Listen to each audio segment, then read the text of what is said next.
Halo guys, kembali lagi bersama Mimin. Gak usah basa-basi, kita langsung saja ke alur ceritanya. Jangan keluar saat hari masih gelap.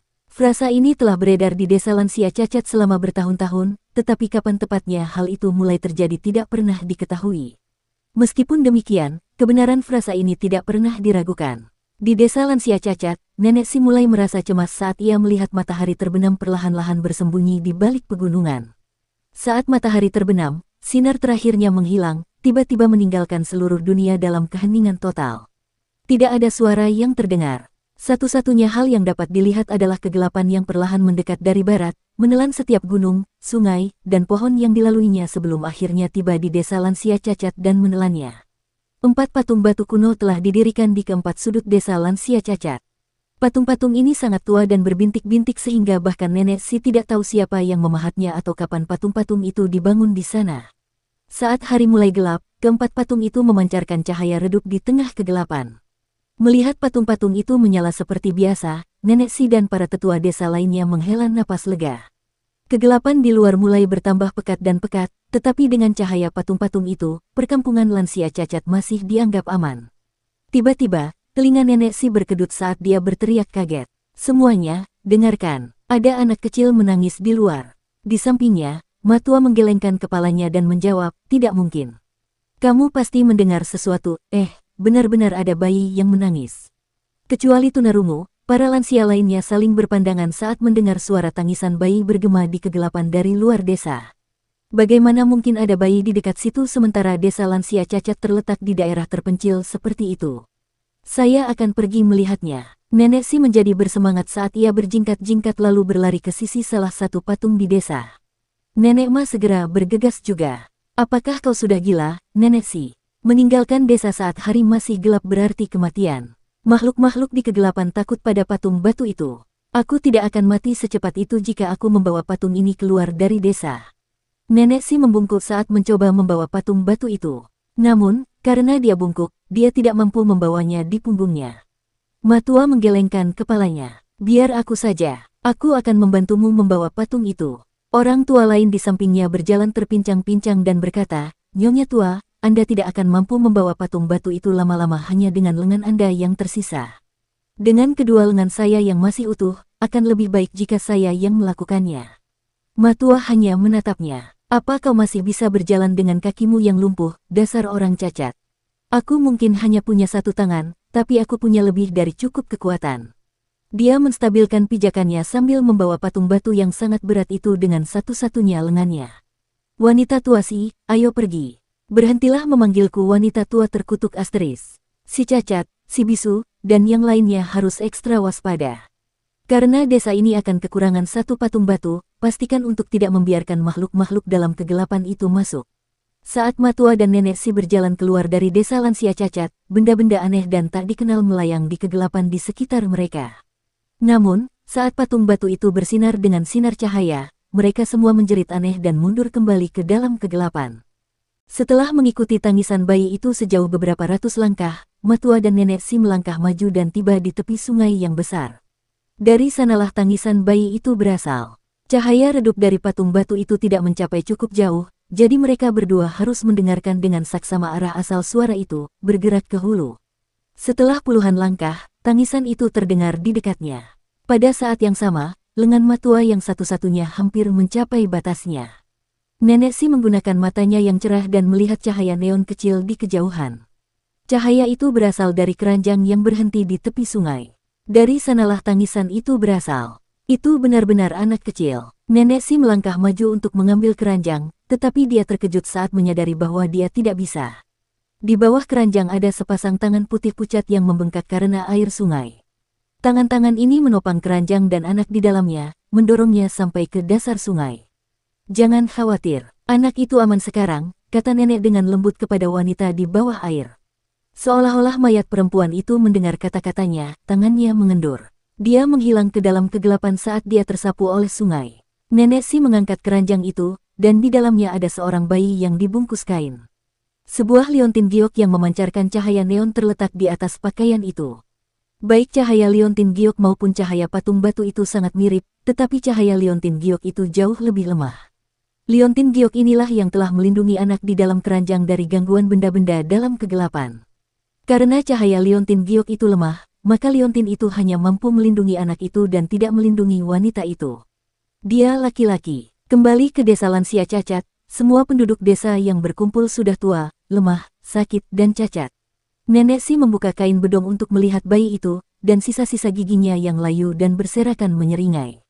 Akhirnya ada orang yang sehat di desa lansia cacat kita. Si cacat, yang hanya memiliki satu kaki, bertanya dengan heran, apakah kamu berencana untuk membesarkannya, wanita tua Si? Kita bahkan tidak bisa mengurus diri kita sendiri. Kurasa kita harus memberikannya kepada orang lain. Nenek Si meledak dalam kemarahan. Saya, seorang wanita tua, menyelamatkan anak ini dengan kekuatan saya sendiri. Mengapa saya harus menyerahkannya? Sekelompok penduduk desa menjadi tunduk dan tidak berani menentangnya. Kepala desa datang dengan tandu. Dia sedikit lebih buruk daripada orang tua lainnya, setidaknya yang lain memiliki anggota tubuh, meskipun lebih rendah dari manusia normal. Dia, di sisi lain, tidak memiliki anggota tubuh sama sekali. Namun, semua orang sangat menghormatinya. Bahkan nenek Si yang seperti iblis tidak berani bersikap kurang ajar. Karena kita akan membesarkannya, haruskah kita memberinya nama? Tanyanya. Kepala desa menjawab, Nyonya tua, apakah kamu melihat sesuatu lagi di dalam keranjang itu? Nenek Si memeriksa keranjang itu dan menggelengkan kepalanya. Tidak ada apapun di sini selain Liontin Giok ini. Kata Qin, ada di Liontin itu. Giok itu tidak memiliki kotoran apapun, dan juga memiliki kekuatan aneh. Itu jelas bukan benda biasa, mungkinkah itu dari keluarga kaya? Haruskah dia dipanggil Qin, atau haruskah nama belakangnya Qin? Kepala desa berpikir sejenak sebelum berkata, biarlah nama belakangnya Qin, dan biarlah namanya Mu. Qin Mu. Begitu dia dewasa, biarlah dia menjadi penggembala. Itu seharusnya cukup baginya untuk bertahan hidup. Qin Mu. Nenek Si menatap bayi yang di bedong itu yang tidak takut padanya dan tiba-tiba tertawa cekikikan tanpa peduli. Suara seruling bergema di tepi sungai. Seorang anak penggembala duduk di atas seekor sapi, memainkan nada merdu pada serulingnya. Anak penggembala itu tampak berusia 11 hingga 12 tahun, dan ia memiliki ciri-ciri yang halus, seperti bibirnya yang merah dan giginya yang putih. Dengan bajunya yang setengah terbuka, sebuah liontin giok menjuntai di depan dadanya. Bocah lelaki ini memang bayi yang diambil nenek Si dari tepi sungai 11 tahun yang lalu. Orang tua di desa itu telah bersusah payah membesarkan bocah lelaki itu selama bertahun-tahun. Nenek Si telah menemukan seekor sapi sehingga, ketika Qin Mu masih bayi, ia dapat minum susu setiap hari dan hidup melewati masa ketika bayi-bayi akan mati muda. Namun, tidak seorang pun tahu dari mana ia memperoleh susu itu. Meskipun penduduk desa lansia cacat semuanya jahat, mereka semua sangat baik kepada Qin Mu. Nenek Si adalah seorang penjahit, dan hampir setiap hari, Qin Mu akan belajar cara menjahit dari Nenek Si, cara mengumpulkan dan memurnikan tanaman obat dari apoteker, cara menggunakan keterampilan kaki dari kakek cacat, cara menggunakan ekolokasi dari kakek buta, dan cara bernapas dan menghembuskan napas dengan benar dari kepala desa yang tidak memiliki anggota tubuh. Alhasil, setiap hari berlalu dengan cepat. Sapi itu telah menjadi inangnya sejak dia masih bayi. Nenek Si telah berencana untuk menjualnya, tetapi Qin Mu enggan. Oleh karena itu, pekerjaan menggembalakan sapi diserahkan kepadanya. Qin Mu sering menggembalakan sapi di tepi sungai, puas dengan pegunungan hijau dan awan putih kebiruan. Qin Mu, selamatkan aku. Tiba-tiba, sapi yang ditumpangi Qin Mu mulai berbicara, sangat mengejutkannya sebelum ia melompat turun dari punggungnya. Ia hanya bisa melihat mata sapi itu berkaca-kaca, dan dalam bahasa manusia, sapi itu berkata, Qin Mu, kamu telah mengonsumsi susuku sejak kamu masih bayi. Sebagian dari diriku dapat dianggap sebagai ibumu, jadi kamu harus menyelamatkanku. Qin Mu berkedip, lalu bertanya, bagaimana cara menyelamatkanmu? Sapi itu berkata, ada sabit di pinggangmu. Potong kulitku dan kau bisa menyelamatkanku dari jebakan. Qin Mu ragu-ragu, apakah kau sudah lupa betapa baiknya aku membesarkanmu? Tanya sapi itu. Qin Mu mengangkat sabitnya dan dengan hati-hati memotong kulit sapi itu. Anehnya, saat kulit sapi itu terkelupas, tidak ada setetes darah pun yang mengalir keluar. Selain itu, bagian dalam kulit sapi itu ternyata kosong, tidak ada daging atau tulang yang terlihat. Di tengah proses mengupas kulit sapi, seorang wanita yang tampaknya berusia sekitar 20 hingga 30 tahun berguling keluar, kedua kakinya masih terbungkus kulit sapi. Kulitnya dan kulit sapi masih menyatu, tetapi tubuh bagian atasnya telah terpisah dari kulit sapi. Dengan rambutnya yang acak-acakan, wanita itu mengambil sabit dari tangan Kinmu yang tercengang dan memotong kulit sapi dari kakinya dalam 2 hingga 3 gerakan. Keberaniannya berubah menjadi kejahatan saat dia melihat Kinmu dan mengarahkan sabit padanya, tertawa dingin. Makhluk kecil yang keji, aku berubah menjadi sapi karenamu, dan selama 11 tahun, aku hanya bisa makan rumput dan bahkan harus memberimu susu. Aku baru saja melahirkan anakku yang malang sebelum penyihir itu berkomplot melawanku dan mengubahku menjadi sapi hanya untuk memberimu susu. Sekarang aku akhirnya bebas. Aku akan membunuhmu, lalu aku akan membantai setiap makhluk jahat di desa ini. Kinmu tercengang dan tidak mengerti apa yang dibicarakan wanita berbaju kulit sapi itu. Tepat saat wanita itu hendak mengirisnya hingga mati, tiba-tiba ia merasakan hawa dingin di punggungnya. Ia menunduk dan melihat bilah pisau mencuat dari dadanya. Muer, kakek apotekermu ingin kau pulang untuk mengambil obatmu. Mayat wanita itu ambruk ke lantai. Di belakangnya, tersenyum ramah pada Kinmu dan memegang pisau yang meneteskan darah, adalah kakek cacat dari desa. Kakek cacat, tubuh Kinmu lemas saat dia menatap kulit sapi dan mayat wanita itu dengan linglung. Kembalilah sekarang. Kripel menepuk bahunya dan terkekeh. Saat Kinmu terhuyung-huyung kembali ke desa, dia berbalik untuk melihat dan melihat si kelumpuhan melemparkan mayat wanita itu ke sungai. Dampak adegan ini begitu besar baginya sehingga dia bahkan tidak menyadari kapan dia telah kembali ke desa. Kinmu, bocah sialan, apa yang sudah kukatakan padamu? Jangan keluar saat hari masih gelap. Saat malam tiba, patung-patung batu di keempat sudut desa lansia cacat otomatis mulai menyala lagi. Nenek Si menghentikan Kinmu, yang berencana untuk menyelinap keluar desa untuk memeriksa kulit sapi dan menyeretnya kembali. Nenek, mengapa kita tidak bisa keluar saat langit mulai gelap? Tanya Kinmu sambil mengangkat kepalanya. Saat langit menjadi gelap, beberapa hal menakutkan akan bergerak di dalam kegelapan. Pergi keluar berarti kematian yang pasti, kata Nenek Si dengan sungguh-sungguh.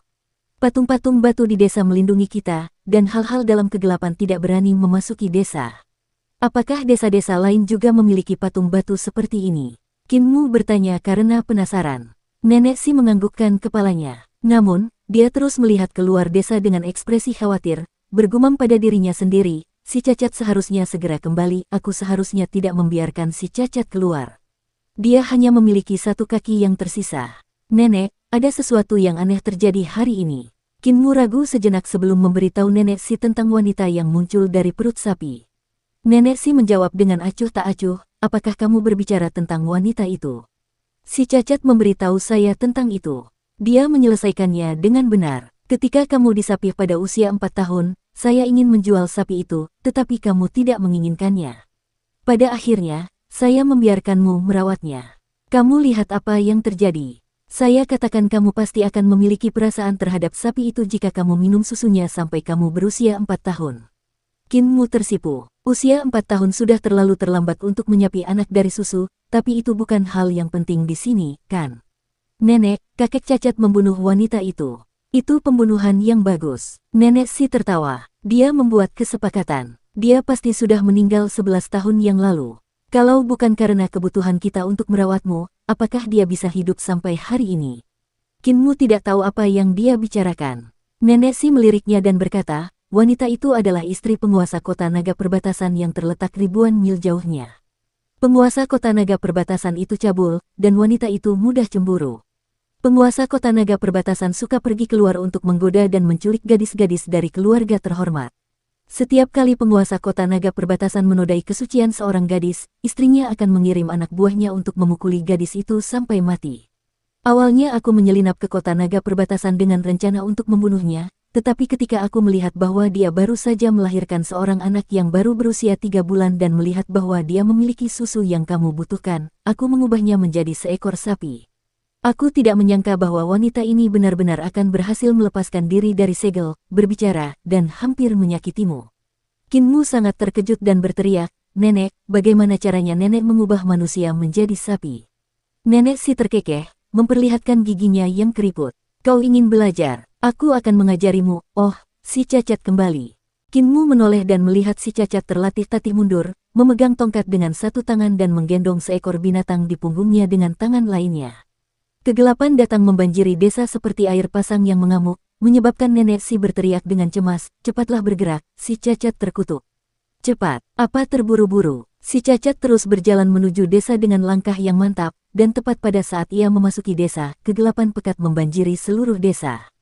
Binatang buas di punggungnya, seekor harimau beraneka warna yang ganas, masih hidup.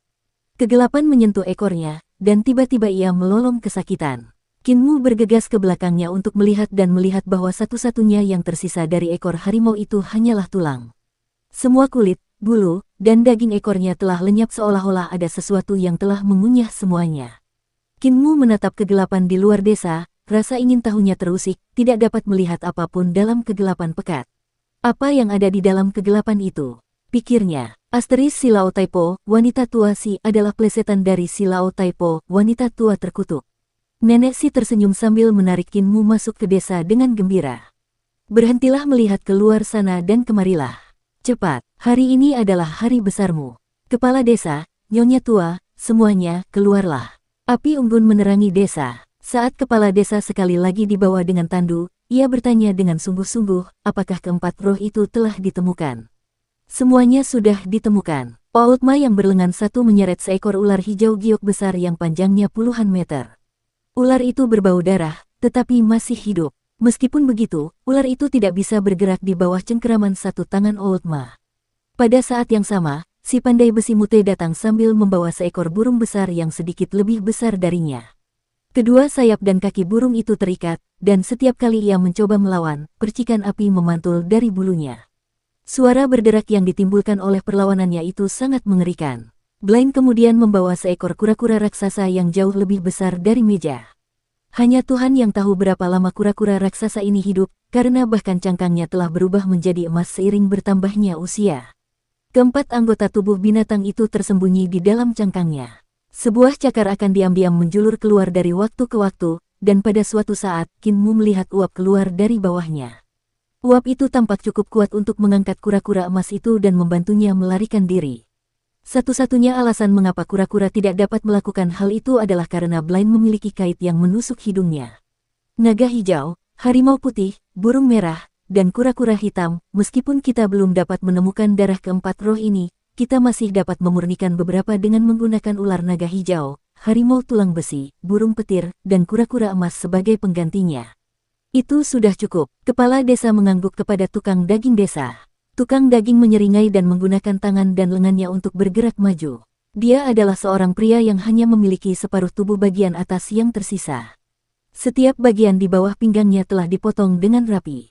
4 tong telah diletakkan di depan ular naga hijau, harimau tulang besi, burung petir, dan kura-kura emas. Setelah mengiris masing-masing tong sekaligus, Jagal mengeluarkan darah binatang buas ini. Tak lama kemudian, darah segar keempat binatang ini mengering. Apoteker, panggil kepala desa. Apoteker desa melangkah maju. Dia tidak punya wajah. Hidungnya, kulit di wajahnya, dan separuh bibirnya tampak telah dipotong oleh seseorang. Dia adalah orang yang paling jelek dan paling menakutkan di desa, tetapi Kinmu merasa bahwa kakek apoteker adalah yang paling baik. Apoteker melangkah maju dan mengambil 4 helai daun merah yang aneh. Di setiap helai daun terdapat telur serangga seputih salju. Apoteker menjatuhkan sehelai daun ke dalam setiap tong. Di setiap tong, terlihat seekor larva menetas dari telurnya, hinggap di daun, dan meminum darahnya. Semakin banyak darah yang diminum larva-larva ini, semakin besar tubuh mereka. Darah di keempat tong dengan cepat menghilang, meninggalkan seekor cacing besar yang gemuk di keempat tong. Apoteker menyebarkan busa kristal putih yang menyerupai garam ke dalam setiap tong, dan Kinmu benar-benar dapat melihat keempat cacing itu menyusut dengan cepat. Pemandangan itu membuatnya mendecakkan lidah karena heran. Sesaat kemudian, apotekari mengambil keempat cacing itu. Setiap cacing hanya seukuran telapak tangan seseorang. Sambil mengambil 4 cangkir porselen putih, ia meremas erat salah satu cacing, menyebabkannya berderit keras. Darah kuning jernih mengalir dari mulutnya, memenuhi cangkir. Melakukan hal yang sama pada 3 serangga lainnya, apoteker memeras darah dari perut masing-masing serangga ke dalam cangkir yang tersisa, lalu meletakkan keempatnya di depan Kinmu sambil menggelengkan kepalanya. Hanya darah roh sebanyak ini yang bisa dimurnikan. Lagi pula, mereka bukanlah binatang roh yang sebenarnya. Muer, ada 7 gudang harta karun besar di dalam tubuh manusia, embrio roh, 5 elemen, 6 arah, 7 bintang, makhluk surgawi, hidup dan mati, dan jembatan ilahi. 7 gudang harta karun besar ini pada dasarnya tertutup rapat, seperti harta karun tersembunyi yang terkunci rapat. Oleh karena itu, mereka disebut sebagai 7 harta karun ilahi yang agung. 7 harta karun ilahi yang agung biasanya disegel dan membutuhkan seorang prajurit untuk membukanya sendiri, kata kepala desa. Auranya tampak mengintimidasi saat cahaya api unggun melintas di wajahnya. Tembok adalah penghalang bagi seorang prajurit yang mencoba membangkitkan harta karun ilahi mereka. Ada satu untuk setiap harta karun, tembok embrio roh, tembok 5 elemen, tembok 6 arah, tembok 7 bintang, tembok makhluk surgawi, tembok hidup dan mati, dan tembok jembatan ilahi. Proses menerobos ketujuh tembok ini disebut pecahnya tembok. Kakek Ma dengan lembut membelai kepala Qin Mu dengan tangannya yang tersisa dan tersenyum. Tidak mungkin bagi seseorang untuk berkultivasi jika temboknya tidak dapat dihancurkan. Beberapa orang diberkati oleh surga. Ketika orang seperti itu lahir, tembok embrio roh mereka akan hancur, secara alami membuka segel harta karun ilahi embrio roh mereka. Konstitusi semacam ini disebut tubuh roh, yang dianugerahkan oleh surga sebagai bibit yang sempurna untuk kultivasi.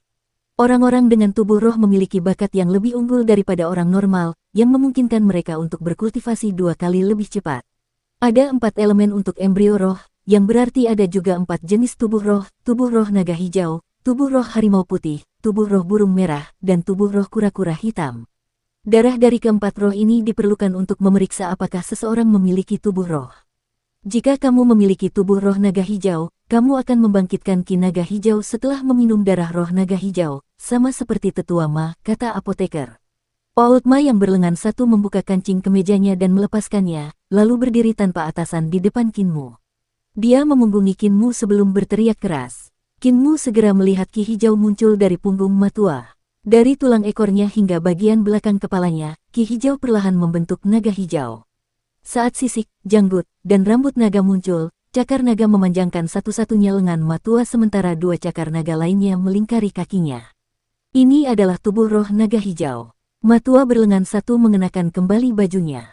Wanita tua Si memiliki tubuh roh harimau putih. Nenek Si memutar matanya dan berkata, aku tidak akan melepas pakaianku dan membiarkan kalian anjing tua memanfaatkanku. Aku akan menunjukkan kepada Qin Mu dengan membentuk kiku. Tubuh nenek Si bergetar pelan saat sosok samar seekor harimau putih yang ganas muncul di belakangnya, terdengar raungan binatang buas samar-samar. Setiap orang di desa ini memiliki tubuh roh. Dulu, kami sangat hebat. Namun, sekarang, kami semua hanyalah sekelompok orang tua yang cacat. Nenek Si tersenyum. Tidak ada yang bisa kami, para lansia cacat, berikan kepadamu. Keempat cangkir darah dari 4 roh yang berbeda ini adalah kunci untuk membangkitkan tubuh roh. Seperti halnya tubuh roh naga hijau, jika kamu memiliki tubuh roh harimau putih, meminum darah roh harimau putih akan membangkitkan ki harimau putih di dalam embrio rohmu. Jika kamu memiliki tubuh roh burung vermilion, darah roh burung vermilion akan membangkitkan ki burung vermilion di dalam embrio rohmu. Hal yang sama berlaku untuk tubuh roh kura-kura hitam. Sekarang minum. Kepala desa, nenek Si, dan semua orang memandang Qin Mu, memperlihatkan ekspresi antisipasi. Jantung Qin Mu berdebar kencang. Meskipun dia telah meminum banyak ramuan aneh saat belajar cara mengumpulkan dan memurnikan tanaman obat dari apoteker, hal itu tidak pernah seaneh ini. Qin Mu mengangkat salah satu cangkir porselen. Karena cangkir itu berisi darah roh burung vermilion, cairan merah itu sangat panas. Dia meminum semuanya sekaligus dan merasakan sensasi terbakar menyebar dari tenggorokannya ke anggota tubuhnya dan kemudian tulang-tulangnya. Dia merasakan kobaran api yang berkobar di dalam tubuhnya, yang begitu panas sehingga darahnya tampak mendidih. Setelah beberapa saat, rasa terbakar itu memudar. Bisu, apakah dia memiliki tubuh roh burung vermilion? Tanya kepala desa. Si pandai besi yang bisu menggeleng. Lanjutkan, Qin Mu, kata kepala desa. Qin Mu mengambil cangkir porselen putih kedua yang berisi darah roh harimau putih. Meminumnya terasa seperti meminum terak berisi besi cair, rasanya seperti tembaga, dan menyengat mulutnya. Dia merasakan sensasi menyengat yang sama di sekujur tubuhnya, yang kemudian segera menghilang. Dia tidak memiliki tubuh roh harimau putih. Nenek Si menggelengkan kepalanya dengan sedikit kecewa. Qin Mu, cangkir ketiga, kata kepala desa dengan sungguh-sungguh. Qin Mu minum dari cangkir ketiga. Cangkir itu berisi darah roh naga hijau yang telah dimurnikan dari ular hijau besar. Cangkir darah roh ini membuatnya merasa seolah-olah darah di otot-ototnya mulai membengkak, meremas organ-organnya dengan tidak nyaman. Namun, perasaan kembung ini dengan cepat memudar juga. Ma tua menggelengkan kepalanya dengan ekspresi kecewa di wajahnya. Dia tidak memiliki tubuh roh naga hijau. Kalau begitu, dia pasti memiliki tubuh roh penyu hitam. Apoteker itu memperlihatkan senyum langka, tampak lebih menyeramkan dari biasanya. Kinmu meminum cangkir terakhir yang berisi darah roh penyu hitam. Tubuhnya menjadi seringan bulu saat meminumnya, seperti tenggelam dalam air sungai. Namun, seperti sebelumnya, perasaan itu segera menghilang. Dia tidak memiliki tubuh roh kura-kura hitam. Apoteker menggelengkan kepalanya. Penduduk desa di sekitar api unggun itu terdiam, lalu Jagal berkata, kalau begitu, dia hanya manusia biasa. Nenek Si tiba-tiba mulai menangis, berusaha keras untuk berbicara. Kita semua sudah tua dan cacat. Kinmu tidak akan bisa terus hidup jika kita mati. Di sini sangat berbahaya. Dia tidak akan bertahan hidup bahkan untuk sehari saja. Kinmu memegang tangan Nenek Si dan berkata dengan lembut, jangan menangis, Nenek. Nenek dan semua kakek adalah orang baik. Tidak akan ada yang mati. Orang baik, hehe, Matua menertawakan dirinya sendiri. Kita semua terpaksa mundur ke reruntuhan besar, berjuang untuk hidup di ambang kematian. Reruntuhan besar terlalu berbahaya, jadi pasti akan sulit bagi Muir untuk bertahan hidup tanpa kita. Kita harus mengirimnya keluar dari reruntuhan besar di mana itu jauh lebih aman. Kita akan ketahuan dan dibunuh jika kita mengirimnya keluar. Karena dia ada hubungannya dengan kita, dia juga akan mati, kata Bacar dingin. Desa lansia cacat kembali sunyi. Tiba-tiba, kepala desa berbicara. Bagus. Bingung, Nenek Si bertanya, apa bagusnya ini? Kepala desa tersenyum. Yang saya maksud adalah konstitusinya. Itu bagus, tidak, itu bibit yang hebat.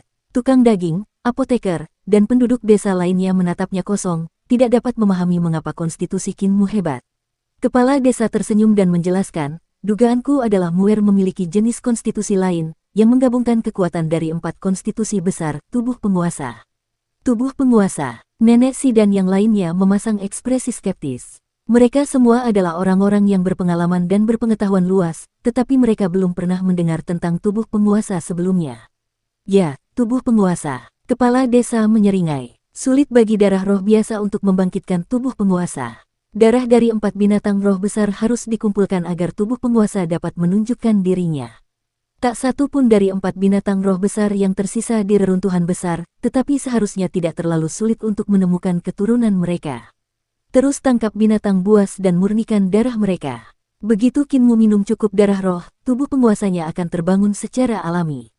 Semua orang percaya pada kepala desa, jadi semua orang tua cacat di desa sangat gembira mendengarnya mengatakan semua ini. Besok aku akan pergi bersama si cacat untuk menangkap harimau. Beristirahatlah lebih awal, Muir. Kamu masih harus minum lebih banyak darah roh besok. Setelah semua orang bubar, apoteker dan bisu membawa kepala desa kembali ke kamarnya. Setelah bisu pergi, apoteker tetap berada di kamar dan berkata dengan lembut, tubuh penguasa tidak ada. Kepala desa mengangguk. Saya mengatakannya tanpa berpikir. Namun, jika saya tidak mengatakan apapun, akan sulit bagi orang lain untuk terus hidup. Apoteker itu kehilangan kata-kata. Setiap orang di desa lansia cacat memiliki sejarah mereka sendiri, tetapi mereka semua terpaksa pindah ke reruntuhan besar. Berjuang untuk bertahan hidup, semua kesedihan mereka membebani mereka. Kinmu adalah salah satu alasan mengapa semua orang dapat terus hidup sampai titik ini. Kehadiran bayi kecil yang sehat inilah yang telah membersihkan kesedihan dari hati setiap orang. Saat mereka membesarkan Kinmu, mereka mulai memandang anak kecil ini sebagai anggota keluarga mereka yang paling berharga. Kinmulah yang menyatukan hati rapuh orang-orang di desa lansia cacat. Jika penduduk desa tahu bahwa Kinmu hanya memiliki tubuh biasa dan tidak akan mampu bertahan hidup di reruntuhan besar sendirian, mereka semua mungkin akan kehilangan kendali dan melakukan hal yang tidak terpikirkan. Apoteker itu tidak berekspresi. Kau tidak bisa menyembunyikan kebenaran dari mereka selamanya. Kita semua akan mati karena usia tua suatu hari nanti dan meninggalkan Kinmu. Itulah sebabnya kita tidak akan pernah memberitahunya bahwa tubuh penguasa itu tidak ada.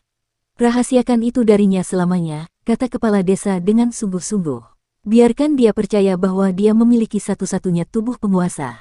Apoteker tercengang saat memeriksa wajah kepala desa. Di bawah cahaya redup lampu minyak, wajah kepala desa tampak sangat mempesona saat dia tersenyum. Saya ingin melihat apakah orang biasa dengan keyakinan yang tak tertandingi dapat mencapai sesuatu yang bahkan kita, orang-orang dengan tubuh roh, tidak dapat melakukannya. Apoteker menatapnya kosong. Tubuh fana menjadi tubuh penguasa. Kepala desa mengangguk dalam-dalam. Selama ada keyakinan, tubuh fana akan menjadi tubuh penguasa. Apoteker punya caranya sendiri dalam melakukan sesuatu. Buat Kinmu minum darah roh sebanyak mungkin, tenggelamkan dia di dalamnya jika perlu. Bahkan jika tubuh rohnya tidak terbangun, tubuh fisiknya akan semakin kuat setiap kali dia minum darah roh. Tubuh fisiknya akan menjadi jauh lebih kuat daripada tubuh roh manapun. Dia bisa membunuh seekor naga dengan satu pukulan. Kepala desa tertawa. Hal seperti itu pasti akan membuat para bajingan di luar reruntuhan besar ketakutan. Keduanya saling berpandangan dengan gembira, lalu apoteker keluar dari ruangan dan menutup pintu. Keesokan harinya, penduduk desa berhasil mendapatkan beberapa harimau tulang besi, ular naga hijau, burung petir, dan kura-kura emas. Dengan tujuan yang ingin dicapai, mereka semua bersemangat untuk bekerja. Namun, apoteker menjadi marah. Kinmu akan tenggelam jika dia minum begitu banyak darah roh sekaligus. Si pandai besi yang bisu menyeret dua burung petir dan tertawa nakal, memperlihatkan mulutnya yang tak berlidah. Muer pasti bisa menahannya. Nenek si percaya pada Kinmu. Namun, apoteker hanya menatap mereka dan terdiam. Dia mengeluarkan larva dan terus memurnikan darah, tetapi semuanya tetap salah. Jumlah darah roh terlalu banyak untuk Kinmu, menyebabkan tubuhnya mengembang seolah-olah terisi udara. Semua penduduk desa yang lebih tua menjadi sangat gugup, khawatir Kinmu akan meledak dengan keras. Apoteker mengeluarkan beberapa jarum perak berongga, menusukkannya ke punggung dan bagian atas kepala Kinmu. Gas merah, biru, dan ungu menyembur dari lubang di ujung masing-masing jarum. Setelah beberapa saat, aliran gas dari setiap jarum berhenti. Apoteker kemudian mencabut setiap jarum dan melotot ke jarum lainnya. Lakukan semuanya dengan kecepatan tetap, selangkah demi selangkah. Kalian semua yang mencoba memaksanya makan seolah-olah dia rakus akan membunuhnya. Dia sangat kembung sekarang, jadi kalian semua menyibukkan diri. Untuk membantunya mencerna darah roh, dia akan melatih keterampilan pisaunya dengan jagal, tinjunya dengan matua, dan kakinya dengan si cacat. Muer, saatnya latihan menggunakan pisau. Jagal mendorong kedua tangannya ke tanah, lalu melontarkan dirinya ke udara dan mendarat di tumpukan kayu di dekatnya. Karena ia tidak memiliki tubuh bagian bawah, gabungan tinggi tumpukan kayu dan tubuh bagian atasnya memungkinkannya untuk menyamai Kinmu. Jagal memegang sepasang pisau pemotong babi di kedua tangannya, tetapi pisau ini berbeda dari biasanya. Pisau pemotong babi biasa memiliki bilah yang melengkung seperti bulan sabit dan panjangnya tidak lebih dari 1 kaki. Selain itu, gagangnya terbuat dari kayu bundar. Di sisi lain, pisau pemotong babi bacer memiliki desain yang serupa, namun jauh lebih besar. Bilah masing-masing pisau memanjang hingga 1 yard. Bagian belakang bilahnya tebal sementara tepinya sangat tipis, dan keduanya berkilau dengan kilau mengilap. Jika disandingkan, kedua pisau itu sangat besar dan menyerupai pintu lengkung. Meskipun dia hanya punya satu, pisau pembantai babi milik Kinmu berukuran sama dengan milik Jagal. Pisau itu sangat berat, lebih dari 10 kilogram. Kinmu biasanya hanya mampu mengangkat satu pisau itu, tetapi setelah mengonsumsi darah keempat roh, kekuatannya meningkat pesat. Mengangkat pisau pembantai babi hanya dengan satu tangan tidak lagi terasa seperti perjuangan baginya. Hati-hati, kakek Jagal. Kinmu menghunus pisau dengan satu tangan dan menyerbu ke arah Jagal yang berada di atas tumpukan kayu. Jagal tertawa keras, memancarkan aura heroik meskipun hanya memiliki separuh tubuhnya. Pertempuran tengah malam melintasi kota-kota berbadai. Kinmu mengayunkan pisaunya ke atas dan ke bawah saat ia bergerak ke arah Jagal. Pisau itu melesat semakin cepat, menciptakan desiran angin. Pelan, pelan, pelan. Kamu terlalu pelan. Jagal mulai membuat keributan besar saat bilahnya berubah menjadi rentetan logam di depannya. Bilahnya beradu dengan bilah Kinmu, menciptakan suara gaduh yang terdengar seperti badai yang meneror pohon bunga pir. Lebih cepat, lebih cepat. Pisau pembantai babi milikmu masih bisa melaju lebih cepat. Kecepatan adalah inti dari pertempuran tengah malam melintasi kota-kota berbadai. Pisau pembantai babi harus secepat badai di malam hari, menyapu semua kota. Aku ingin melihatmu melaju lebih cepat. Kilatan pisau yang terus-menerus semakin cepat, seolah-olah 3 naga perak menggeliat ke atas, ke bawah, dan di sekitar tumpukan kayu. Suara angin yang memotong semakin keras, dan di antara itu, energi bilah berputar-putar. Setiap kali energi bilah mengenai tanah, sebuah goresan dalam muncul di bumi. Itu adalah bekas dari bilah pedang mereka. Hebat, itulah cara melakukannya. Semakin cepat pisaumu, semakin kuat energi bilahnya. Namun, kecepatanmu masih belum cukup. Kau harus menjadi begitu cepat sehingga bilahmu berubah menjadi kobaran api yang membakar dan membakar semuanya. Jagal terus mengayunkan pisaunya dengan gerakan berputar-putar, seolah-olah menjadi gila. Pemandangan itu membuat Kinmu terpesona. Bakar, bakar, biarkan pisaumu terbakar, biarkan auramu terbakar, dan biarkan jiwamu terbakar. Begitu kau membakar pisaumu, saat itulah kau akan tahu kau telah menyelesaikan seni ilahi. Suara mendesing. Saat Bacer terus melepaskan tebasan-tebasan tajam dengan pisaunya, gesekan antara keduanya benar-benar menciptakan percikan api dan membakar udara. Kedua pisau itu benar-benar bergerak maju mundur seperti naga yang menyala, menciptakan pemandangan yang menakjubkan. Naga api itu melesat ke arah Kinmu, yang jelas tidak mampu menghalanginya. Pada saat terakhir, tepat sebelum mereka menyerangnya, naga api itu berputar ke atas, mencabik-cabik kegelapan langit malam di atas desa lansia cacat hingga berkeping-keping. Kinmu menatap kosong ke atas, sebuah bukti dari kehebatan Bacer dalam menghunus pisau. Tak lama kemudian, kegelapan menyerbu kembali ke desa, melahap setiap bagian naga api dan energi bilah yang membentuk mereka. Kegelapan di atas tampak marah pada Jagal karena mengacungkan pisaunya ke arah mereka. Kegelapan pekat menyerbu ke arah desa, mengancam akan melahapnya bulat-bulat. Namun, patung-patung batu di keempat sudut desa tiba-tiba menjadi lebih terang, mengusir kegelapan. Langit sialan. Masih bersandar di tumpukan kayu, Jagal mengacungkan pisaunya dengan kedua tangan sambil berteriak ke arah surga. Aku akan membelah kegelapan ini dan membantai jalan kembali suatu hari nanti.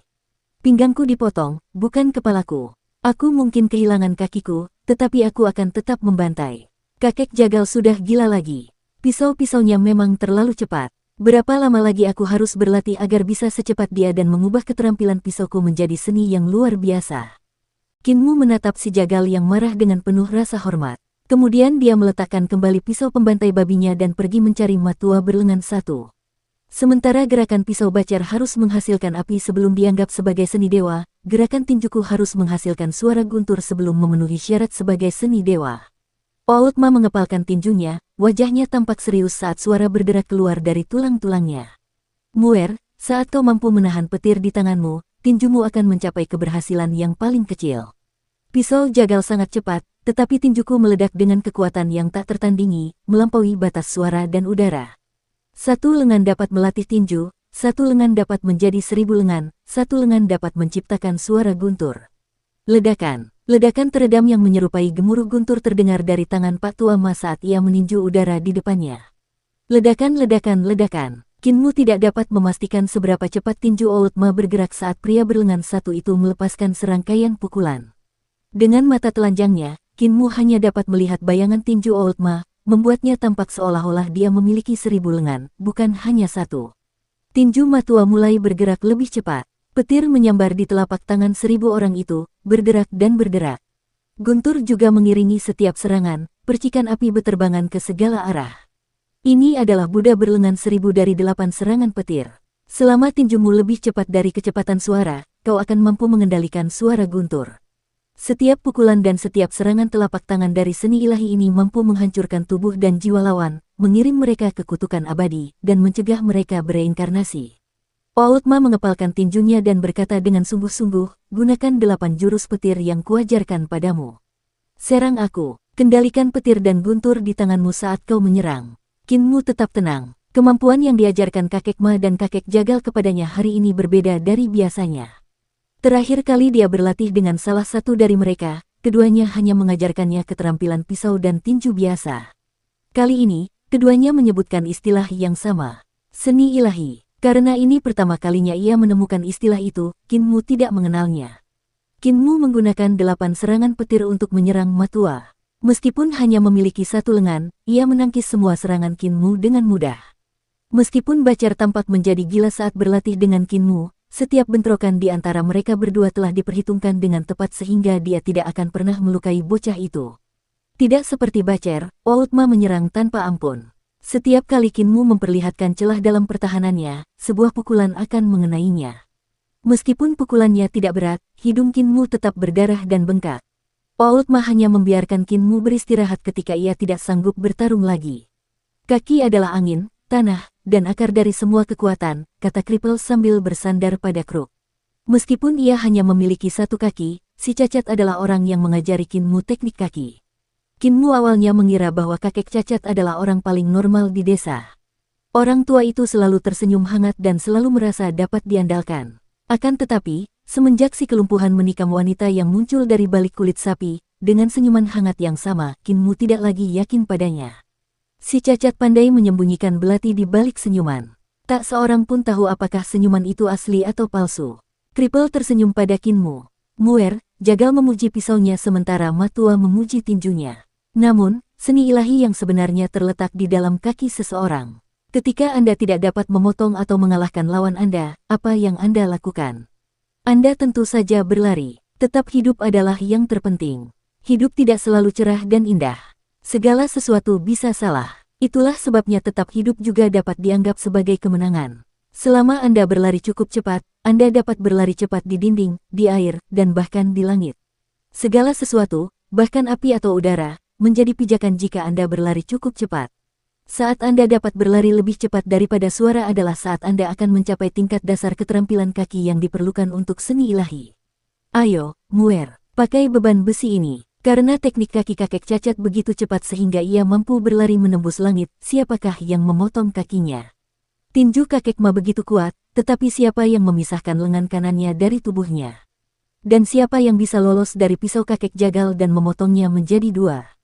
Setelah menyaksikan kemampuan sesungguhnya dari jagal, si tua Ma, dan si cacat, Kinmu terpesona sekaligus bingung. Setelah menyelesaikan sesi latihan kakinya dengan kripel, tubuh Kinmu akhirnya selesai mencerna energi dalam darah keempat roh, meningkatkan konstitusinya. Pada saat itu, kelelahan mengancam akan menguasainya, dan dia sangat ingin berbaring dan tidur. Namun, ini hanyalah awal penderitaannya. Hampir setiap hari, para tetua di desa akan menangkap binatang buas, memurnikan darah keempat roh dari mereka, dan menyuruh Kinmu meminum semuanya. Begitu dia melakukannya, serangkaian sesi pelatihan gila akan dimulai, menyiksanya berulang-ulang sampai dia benar-benar kelelahan. Selain mempelajari teknik kaki, tinju, dan pisau dari kripel, Old Ma, dan Bacer, Kinmu juga mempelajari pandai besi dari Mute, melukis dan kaligrafi dari Div. Ia bahkan mempelajari teknik ekolokasi dan tongkat dari Blind, semuanya sambil mengenakan penutup mata. Setiap kali Kinmu benar-benar lelah, kepala desa akan memanggilnya dan menyuruhnya berlatih teknik pernapasan. Teknik pernapasan yang diajarkan kepala desa kepadanya adalah teknik 3 eliksir tubuh penguasa yang kuat dan khusus. Meskipun Kinmu tidak menyadari betapa hebatnya teknik 3 eliksir tubuh penguasa itu, rasa lelah di tubuhnya, yang telah terkumpul selama beberapa sesi latihan, akan memudar setiap kali dia berlatih dengan kepala desa. Kinmu akan merasa bersemangat dan segar setelah beberapa saat, jadi dia menganggap teknik pernapasan itu ajaib. Tatapan apoteker itu goyah saat dia menunggu Kinmu pergi, lalu berbicara dengan suara lembut. Kepala desa, Anda hanya mengajarinya teknik Daoyin yang paling biasa, kan? Benar sekali, itu hanya teknik Daoyin, kata kepala desa, tidak mau repot-repot menyangkalnya. 4 tubuh roh agung semuanya memiliki teknik mereka sendiri. Tubuh roh naga hijau menggunakan ki naga hijau untuk berkultivasi, dan tubuh roh harimau putih menggunakan ki harimau putih untuk berkultivasi. Tubuh roh burung vermilion dan kura-kura hitam masing-masing menggunakan ki burung vermilion dan ki kura-kura hitam untuk berkultivasi. Namun, tubuh Kinmu tidak mengandung salah satu dari keempat atribut ki vital ini, mencegahnya menggunakan salah satu dari teknik 4 tubuh roh agung untuk berkultivasi. Karena dia tidak dapat mengolah teknik apapun yang kami gunakan, saya hanya bisa mengajarinya teknik yang paling sederhana. Bahkan orang biasa dapat mempelajari teknik Daoyin dan menggunakannya untuk berkultivasi karena itu adalah satu-satunya teknik yang tidak memerlukan atribut. Penjelasan ini membuat apoteker bingung. Tetapi teknik Daoyin terlalu sederhana, terlalu biasa. Seseorang pasti bisa menjadi praktisi seni bela diri dengan menggunakannya, tetapi hasilnya mereka akan memiliki lebih sedikit prestasi. Awalnya aku juga berpikir begitu, kata kepala desa. Kemudian ekspresi aneh muncul di wajahnya. Namun, kupikir kita mungkin meremehkan teknik Daoyin. Aku telah melatih Kinmu dengan teknik itu sejak kecil, dan sekarang ki vitalnya sangat hebat. Namun, satu-satunya cara dia bisa melepaskan kekuatan penuhnya adalah jika ki vitalnya memiliki atribut. Apoteker itu gemetar. Seberapa hebat ki vitalnya? Jika ki vitalnya memiliki atribut yang sama dengan ki vital naga hijau milikmu, kekuatan Kinmu akan setara dengan setengah kekuatan harta karun ilahi embrio roh milikmu. Perkataan kepala desa membuat apoteker terlonjak kaget. Aku sudah menghancurkan tembok makhluk surgawi dan membangkitkan harta karun ilahi makhluk surgawi, serunya. Aku menghabiskan waktu bertahun-tahun untuk membangkitkan sepenuhnya embrio roh, 5 elemen, dan harta karun ilahi 6 arah. Setengah kekuatan harta karun ilahi embrio rohku setara dengan seorang praktisi seni bela diri puncak. Kekuatan Kinmu setara dengan seorang praktisi seni bela diri puncak tanpa membangkitkan harta karun ilahi embrio rohnya. Jika dia berhasil membangkitkan harta karun ilahi embrio rohnya, bukankah dia akan menjadi beberapa kali lebih kuat daripada jika dia memiliki salah satu dari 4 tubuh roh agung? Bagaimana ini masih teknik Daoyin? Kepala desa sama bingungnya dengan apoteker. Teknik Daoyin memang misterius. Meskipun ini adalah teknik pernapasan sederhana, fondasi yang dibangunnya sangat kokoh. Muer telah berkultivasi selama 10 tahun yang jelas bukan waktu yang singkat. Teknik Daoyin mungkin lambat ketika ia pertama kali menggunakannya untuk berkultivasi, tetapi akhir-akhir ini aku menyadari bahwa kekuatan Muer telah meningkat pesat. Peningkatannya sangat mengerikan terutama pada hari-hari ketika ia mengonsumsi darah keempat roh. Jika teknik Daoyin tidak begitu umum, aku akan mengira itu adalah teknik yang luar biasa. Keduanya memasang ekspresi aneh. Apoteker itu menghela napas kasar dan menggelengkan kepalanya. Tetap saja tidak ada gunanya. Tidak peduli seberapa kuatnya dia, ki vital yang tidak memiliki atribut tidak dapat melepaskan banyak kekuatan. Menurutmu seberapa jauh dia akan dapat menggunakan teknik Daoyin untuk berkultivasi? Ekspresi wajah kepala desa menjadi semakin aneh.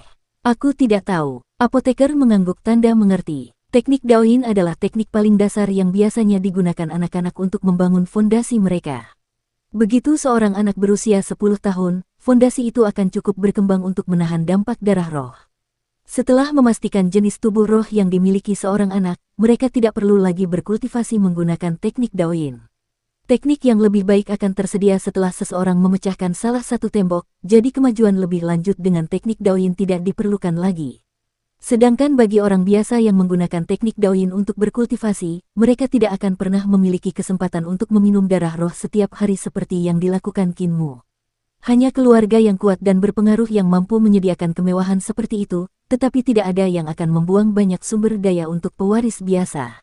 Tidak ada keluarga seperti itu yang akan melakukan apa yang dilakukan orang tua di desa lansia cacat dan terus-menerus menangkap binatang roh yang luar biasa hanya untuk membantu kultivasi orang biasa seperti Kinmu.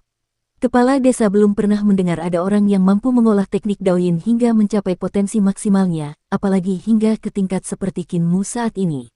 Hasilnya, dia tidak tahu level apa yang dapat dicapai Kinmu di masa mendatang. Yang paling mengejutkan apoteker dan kepala desa adalah, di hari-hari berikutnya, kultivasi Kinmu menjadi semakin mendalam. Teknik Daoyin yang seharusnya umum menyebabkan perubahan luar biasa pada tubuhnya, membuat fondasinya menjadi sangat kokoh. Hanya dalam waktu sebulan, Kinmu menjadi mampu menahan konsumsi darah keempat roh lebih banyak lagi, dan ki vitalnya pun menjadi lebih padat dibanding jika dia baru saja membangkitkan harta karun ilahi embrio rohnya. Namun, meskipun ki vitalnya sangat padat, kurangnya atributnya menghalanginya untuk melepaskan kekuatan apapun. Hal ini membuat Kinmu tidak dapat menunjukkan kemampuan kultivasinya yang sebenarnya. Namun kepadatan ki vitalnya juga memberikan efek positif. Kinmu menjadi sangat pandai menahan pukulan dan juga dapat pulih dengan sangat cepat. Ia akhirnya sampai pada titik dalam pelatihannya di mana ia dapat menghadapi masing-masing gurunya dengan baik. Ia dapat beradu dengan pisau jagal, menahan tinju Outma, bertukar pukulan tongkat dengan blind sambil mengenakan penutup mata, menjalani latihan kaki dengan kripel, dan menyelesaikan serangkaian sesi pelatihan dengan pergi ke Mute the Blacksmith dan menempa peralatan besi dengan palu seberat 100 pon. Bahkan dengan pelatihan intensitas tinggi seperti itu, Kinmu hanya perlu berkultivasi dengan teknik 3 ramuan tubuh penguasa, menghirup dan mengembuskan napas sesuai dengan itu, dan ia akan benar-benar segar kembali. Efek luar biasa dari teknik 3 ramuan tubuh penguasa bahkan membuat kepala desa terkejut. Dia meminta apoteker untuk memeriksa kondisi fisik Kinmu secara diam-diam, mencari tahu apakah ada kerusakan tersembunyi yang disebabkan oleh Kinmu yang terlalu banyak bekerja, dan mencegahnya menjadi permanen. Setelah memeriksa Kinmu, apoteker kembali ke kepala desa dengan ekspresi aneh di wajahnya. Saya tidak menemukan kerusakan tersembunyi yang disebabkan oleh terlalu banyak bekerja atau kelelahan. Faktanya, karena ki vitalnya sangat padat, konstitusinya sudah mulai membaik. Kepala desa tercengang. Meskipun dia sangat berpengetahuan, dia belum pernah melihat situasi seperti yang dialami Kinmu. Mengolah teknik Daoyin yang paling umum hingga sejauh ini telah melampaui pemahaman semua orang tentang teknik pernapasan. Kinmu, hari ini kamu akan belajar menjahit dari nenek. Tidak ada lagi latihan tinju. Nenek Si memanggil Kinmu. Wanita tua bungkuk itu berjalan mendekat sambil membawa keranjang kecil berisi jarum dan benang. Saat langkah kecilnya membawanya keluar dari desa, Kinmu bergegas maju dan mengambil keranjang dari tangannya, sambil bertanya, "Nenek, bukankah kita seharusnya belajar menjahit di desa? Mengapa kita harus keluar? Kami akan keluar hari ini untuk mengajarkan kalian cara menjahit dan membuat pakaian asli." Nenek si terkekeh, nenek tua, si cacat, dan orang-orang tua lainnya baru-baru ini mengajarimu beberapa keterampilan yang sebenarnya. Mengingat hal itu, nenek tidak boleh pelit. Hari ini, aku akan mengajarimu apa yang paling baik dilakukan seorang penjahit.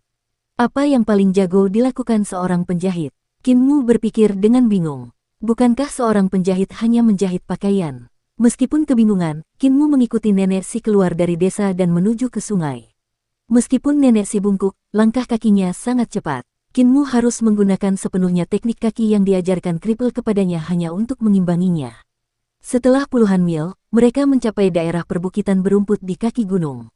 Sekitar 200 langkah di depan mereka, sekawanan rusa sedang merumput dan bermain-main.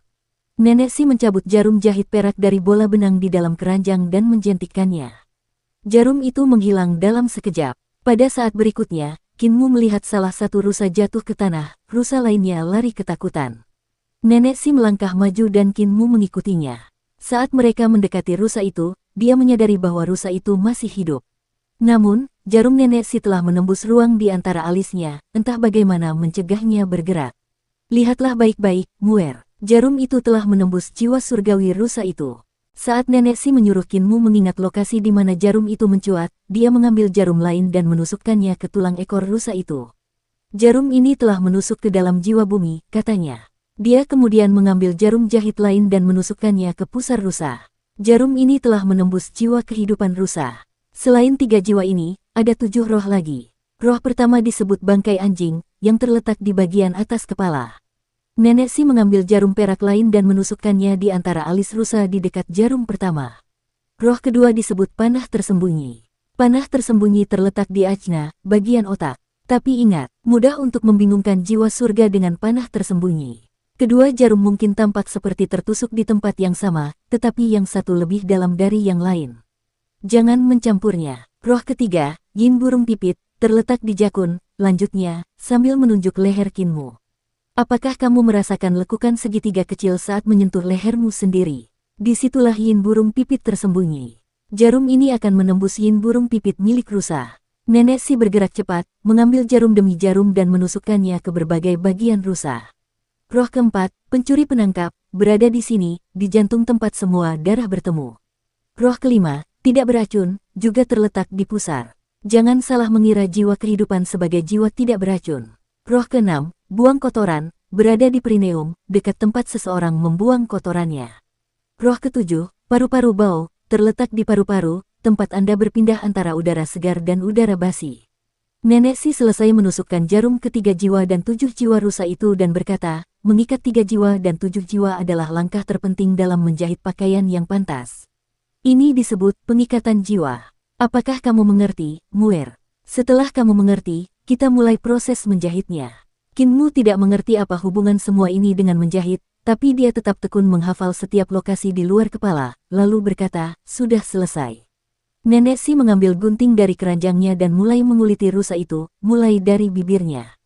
Tak lama kemudian, semua kulit rusa itu telah terkelupas. Anehnya, meskipun rusa itu telah dilucuti kulitnya, tidak ada setetes darah pun yang mengalir dari tubuhnya yang telanjang. Aku telah mengikat jiwa rusa itu ke kulitnya, memerangkap semua darah, energi, dan jiwanya di dalamnya. Tubuh rusa itu mungkin sudah mati, tetapi ia masih hidup di dalam kulitnya. Akan tetapi, beberapa teknik masih perlu digunakan untuk benar-benar memurnikannya menjadi pakaian yang pantas. Perhatikan baik-baik, Muer. Ingat kemana aku menunjuk. Tanpa peringatan, nenek si yang bungkuk melemparkan kulit rusa itu ke udara. Menggunakan jarinya sebagai pengganti jarum, dia menusuk kulit itu saat kulit itu melengkung di langit. Kinmu berkonsentrasi mengingat adegan itu dan melihat nenek si menunjuk 316 titik sebelum kulit rusa itu mendarat di tanah. Setiap titik berbeda, dan setiap gerakan jarinya membawa ki vital yang memasuki kulit rusa itu. Ketika kulit rusa itu mendarat, ia tidak terkulai di lantai. Sebaliknya, ia berdiri tegak seperti rusa yang hidup. Ia menggelengkan kepalanya dan mengibaskan ekornya, orang tidak akan bisa tahu bahwa itu sebenarnya hanya kulit. Pemandangan aneh itu menyebabkan Kinmu menatap kosong. Nenek si terkekeh dan membuka kulit rusa itu, lalu membungkus Kinmu. Ini adalah jenis pakaian yang seharusnya dibuat oleh penjahit. Tiba-tiba, kulit rusa itu mulai menjepit Kinmu. Kulit itu semakin erat dan erat, membuatnya merasa seolah-olah kulit itu menjadi bagian dari tubuhnya, lalu memaksanya jatuh dengan posisi merangkak. Ia merasa seperti benar-benar telah menjadi seekor rusa. Ia bahkan dapat merasakan ekor rusa kecilnya. Nenek Si mengeluarkan cermin dari keranjangnya dan meletakkannya di depannya, membiarkan Kinmu melihat bayangannya sendiri. Setelah melakukannya, dia melihat bahwa dia benar-benar telah berubah menjadi rusa. Kinmu berusaha berbicara, tetapi yang keluar hanyalah suara mengembik seperti rusa. Lalu, entah dari mana, terdengar suara menggelegar. Teknik penciptaan iblis surgawi. Sungguh sihir. Aku tidak pernah menyangka akan menemukan iblis jahat yang mengajari bocah iblis teknik yang begitu jahat di daerah terpencil reruntuhan besar ini. Suara yang mengandung ki kuat bergema di seluruh area. Meskipun suara itu datang dari jauh, rasanya seolah-olah berada tepat di samping mereka, menyebabkan telinga Kinmu berdengung dan bergetar. Dia melihat ke arah datangnya suara itu dan melihat beberapa sosok berdiri di atas tebing gunung sekitar 2 mil jauhnya. Kinmu tidak dapat melihat wajah mereka dengan jelas tetapi tahu bahwa mereka mungkin bukan orang biasa karena salah satu dari mereka mampu memproyeksikan suaranya dari jarak sejauh itu.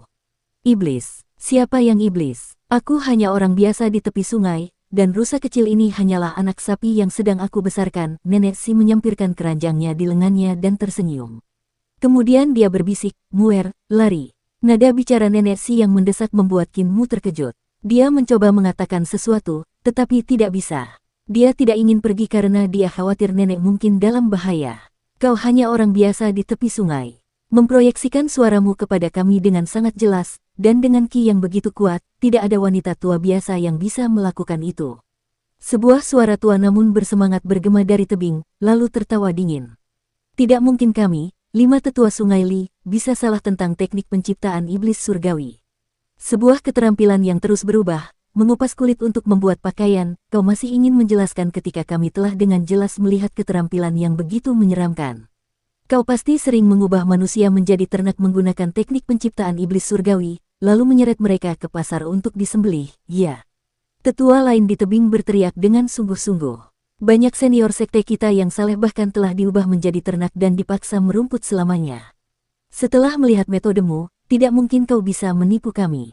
Rusa juga makhluk hidup. Kau menggunakan kulit dan jiwanya untuk menciptakan makhluk jahat seperti itu, kata sesepuh lainnya dengan nada sedih. Hanya Tuhan yang tahu berapa banyak lagi nyawa tak berdosa yang akan hilang jika kami tidak membunuhmu di sini dan sekarang. Siapa lagi yang harus kami bunuh jika bukan kau? Nenek Si berbalik ke arah Kinmu dan mencabut jarum di antara alisnya, lalu berkata dengan lembut, orang-orang tua ini tidak berbahaya. Namun, jika kamu tetap di samping nenek akan terganggu karena berusaha melindungimu, jadi cepatlah lari. Lari kembali ke desa. Kinmu tidak ragu lagi dan berbalik untuk melarikan diri, mengikuti alur sungai di samping mereka. Awalnya dia berpikir akan sulit untuk bergerak setelah berubah menjadi rusa, tetapi setelah dia mulai berlari, dia menyadari bahwa dia salah. Alih-alih merasa canggung, dia merasa seolah-olah dia selalu menjadi rusa dan berlari lebih cepat dari sebelumnya. Setan kecil itu mencoba melarikan diri. Bukankah akan menjadi bencana jika kami membiarkanmu melarikan diri? 5 murid Lee River, saatnya untuk latihanmu. Targetmu adalah rusa di bawah kita. Singkirkan dia dan bawakan kepalanya kepadaku. Pada saat yang sama, suara anak laki-laki dan perempuan terdengar jelas. Dimengerti. Dalam sekejap, 5 sosok melompat dari tebing dan berlari menuruni sisinya. Secepat kuda yang berlari kencang, mereka mencapai dasar tebing dalam sekejap. Di dasar tebing terdapat kolam dalam yang berfungsi sebagai titik pemberhentian air terjun yang mengalir deras menuruni gunung. Namun, alih-alih menghantam air dengan cipratan, kelima orang itu dengan ringan melangkah ke permukaan air dan mulai berlari mengejar Kinmu. Hati Nenek Si mencelos, tubuh roh, dan level harta karun ilahi embrio roh mereka jelas tidak lemah. Kecepatan Muer tidak dapat menandingi mereka pasti akan mengejarnya. Tepat saat Nenek Si hendak bergerak untuk menghentikan mereka, 4 sosok terbang di langit dan mendarat di sekelilingnya. Hanya satu orang yang tersisa di atas tebing gunung. Dia berdiri di sana dengan bangga, jelas tidak akan turun dalam waktu dekat. Apa yang dilakukan 5 tetua sungai Li di reruntuhan besar ini? Nenek Si memutar matanya dan mencibir ketika 4 tetua mengelilinginya.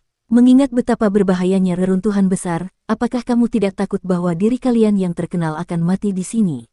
Dari keempat tetua di sekitarnya, yang berjanggut hitam menjawab dengan dingin, kami mendengar bahwa beberapa aib kotor bersembunyi di reruntuhan besar, setan dan iblis yang tidak bisa hidup di luar dan datang ke sini untuk berlindung. Karena itu kami, kelima tetua, membawa murid-murid kami ke sini untuk menaklukkan mereka. Masih belum dipastikan siapa iblis atau setan, atau siapa yang akan menaklukkan siapa. Nenek Si memegang keranjangnya di lekuk salah satu lengannya dan mengacungkan gunting di tangannya yang bebas. Tampak seperti penglihatannya buruk, dia terkekeh. Sudah lama aku tidak melatih tulang-tulang tua ini. Beruntungnya aku, kemampuanku belum sepenuhnya layu. Mungkinkah kalian ingin aku mengubah kalian menjadi pakaian? Beraninya kau bersikap sombong, dasar iblis. Apa kau masih pantas bersikap sombong di depan kami? Teriak 4 dari 5 tetua Sungai Li. Mereka bergerak cepat, menggoyang-goyangkan serangan mereka saat menyerang Nenek Si. Pada saat yang sama, Qin Mu, yang sedang berlari menuju desa lansia cacat, melihat kilatan petir. Kilatan petir putih bersih menerangi area tersebut, menyinari kaki bukit dan seluruh gunung dengan cahaya yang beberapa kali lebih terang dari matahari. Setelah kilatan cahaya itu, gemuruh-gemuruh menyambarnya dari belakang. Qin Mu menoleh sebentar untuk melihat, tetapi yang terlihat hanya gelombang angin yang meledak keluar dari lokasi Nenek Si. Badai yang tiba-tiba itu mengangkat tanah, batu, dan bahkan bongkahan batu yang beratnya ribuan pon, melemparkannya keluar dengan kecepatan yang sangat tinggi. Nenek akan baik-baik saja, kata Qin Mu meskipun hatinya hancur, melanjutkan perjalanannya. Tiba-tiba, suara langkah kaki yang basah terdengar dari sungai di sampingnya. Dia menoleh dan melihat seorang anak laki-laki dan perempuan berlari menyeberangi air. Keduanya berlari cepat di permukaan sungai, tetapi tubuh mereka tidak tenggelam ke dalam air. Kecepatan kaki mereka menyentuh air, bergerak naik turun, sangat cepat, jauh lebih cepat daripada kecepatan lari cepat Qin Mu. Sebelum air sungai sempat memercik ke telapak kaki mereka, anak laki-laki dan perempuan itu sudah berlalu, menghilang seperti angin. Keduanya telah mencapai level menunggangi ombak yang menurut kakek cacat tidak dapat kucapai saat ini. Mereka jauh lebih kuat dariku. Mereka berdua segera melampaui Qin Mu saat berlari menyeberangi tengah sungai. Begitu mereka berhasil, mereka mengubah posisi mereka sehingga mereka bergerak ke arah tepi sungai sambil berlari, jelas berencana untuk mencegatnya dari depan. Qin Mu melirik ke belakangnya dan melihat orang lain membuntutinya. Di sebelah kirinya, 2 orang lain sedang berjalan di antara punggung gunung, sesekali mereka melompat dari hutan lebat untuk berlari di antara puncak pohon. Namun, mereka tidak dapat melakukannya terlalu lama dan kembali ke tanah untuk mengatur napas. Kendati begitu, mereka terlalu cepat melampaui Qin Mu dan bergegas mendahuluinya. Aku tidak bisa membiarkan mereka menghentikanku. Aku harus mendahului mereka dan mencapai desa. Aku harus memanggil kakek Ma dan yang lainnya untuk menyelamatkan nenek. Sambil menggertakkan giginya, Qin Mu menghindari tepian sungai dan berlari ke dalam hutan. Dia pasti akan tertangkap jika dia terus berlari di sepanjang tepian sungai. 2 orang di tengah sungai itu terlalu cepat. 2 orang yang berlari cepat di hutan itu sedikit lebih lambat, jadi masuk ke hutan adalah satu-satunya pilihannya. Setan kecil, kau dan iblis betina pembunuh rusa itu bisa melupakan rencana melarikan diri. Saat Qin Mu berlari ke dalam hutan, salah satu dari 2 anak laki-laki di daerah itu mempercepat langkahnya dan melewati yang lain. Namun, dia masih terlambat 1 langkah dan membiarkan Qin Mu dalam bentuk rusa berlari kencang melewatinya. Jangan khawatir, dia tidak akan kabur. Pasangan yang memimpin, anak laki-laki dan anak perempuan yang berlari di atas sungai, memasang ekspresi acuh tak acuh. Dengan gerakan lengan bajunya, anak perempuan itu tertawa pelan, tiba-tiba menambah kecepatannya dan melompati puncak pohon seolah-olah dia sedang terbang. Di sisi lain, anak laki-laki itu dengan tenang memerintahkan 3 orang lainnya untuk mengejar Qin Mu dan mengepungnya. Tidak peduli seberapa cepat Qin Mu berlari, dia tidak bisa menggoyahkan kelima orang yang membuntutinya. Selain itu, dia terpaksa berlari semakin jauh dari desa lansia cacat dan masuk jauh ke dalam reruntuhan besar. Setelah tinggal di desa lansia cacat selama 14 hingga 15 tahun, jarak terjauh yang pernah ia tempuh dari desa itu hanya 3 atau 4 mil. Sekarang setelah ia melangkah lebih jauh, lingkungan sekitarnya mulai menjadi semakin asing. Pada saat yang sama, tempat itu menjadi semakin sepi tanpa jalan setapak yang terlihat. Saat Qin Mu terus berlari, sebuah lembah terlihat di depannya. Di tengah-tengah pohon bunga persik yang tumbuh di lembah itu, ia dapat melihat kawanan rusa. Ia segera berlari ke arah mereka dan membaur dengan mereka. Suara mendesing, aroma harum tercium di seluruh area saat gadis itu mendarat di tanah, lengan bajunya berkibar. Sambil menatap kawanan rusa di depannya, dia mengerutkan kening. Di mana bocah iblis itu, kakak senior? Salah satu pemuda yang usianya sekitar Kinmu bertanya saat mereka mendarat satu persatu. Gadis itu mencibirkan bibirnya dan berkata, dia sudah menyatu dengan kawanan rusa ini. Kalau begitu mari kita bantai semua rusa ini. Para pemuda itu menyerbu kawanan rusa, mengacungkan pedang dan pisau sambil membantai rusa-rusa itu tanpa ampun. Meskipun rusa-rusa itu cepat, mereka tetap lebih lambat daripada para pemuda itu. Kelima rusa itu memiliki tubuh roh dan cukup kuat, serta merupakan praktisi bela diri yang tangguh. Rusa-rusa itu melarikan diri ke segala arah, tetapi tetap mustahil bagi mereka untuk lolos dari pertumpahan darah. Tak lama kemudian, rusa-rusa itu dibantai satu persatu. Tiba-tiba, suara manusia bergema dari kawanan rusa yang sedang kacau. Bukankah kau mengatakan bahwa rusa juga makhluk hidup? Tanyanya. Nenek membunuh seekor rusa, tetapi kalian semua membantai seluruh kawanan. Mengapa kau mengklaim bahwa kami adalah orang-orang yang mengikuti jalan setan? Di sana, mata gadis itu berbinar saat dia mengumpulkan kinya dan mengacungkan pedang panjangnya. Ki harimau putih menyebar darinya ke pedang panjang itu dan memancarkan warna emas cemerlang. Pedang itu terlepas dari tangannya dan melesat ke arah Kinmu yang berlari kencang di samping kawanan rusa. Kinmu berputar, mengubah arah untuk menghindari pedang yang datang, namun tiba-tiba pedang itu mencerminkan perubahan arah dan terus terbang ke arahnya. Teknik macam apa ini? Kebingungan memenuhi pikiran Kinmu. Mungkinkah itu adalah seni bela diri? Itu tidak terlihat seperti itu. Kakek jagal berkata bahwa seni bela diri hanya dapat dicapai ketika jalur bela diri seseorang telah dikembangkan secara ekstrim. Jalur bela diri gadis ini jauh lebih rendah daripada kakek jagal. Saat pedang itu menancap, Kinmu mengubah arah sambil tetap menempel sedekat mungkin dengan tanah, nyaris menghindari serangan itu. Begitu dia menghindari serangan itu, dia melihat sekilas benang halus yang menempel pada gagang pedang. Salah satu ujung benang itu terhubung ke pedang sementara ujung benang lainnya berada di tangan gadis itu. Benang ini sehalus sutra, sehingga sangat sulit untuk diperhatikan.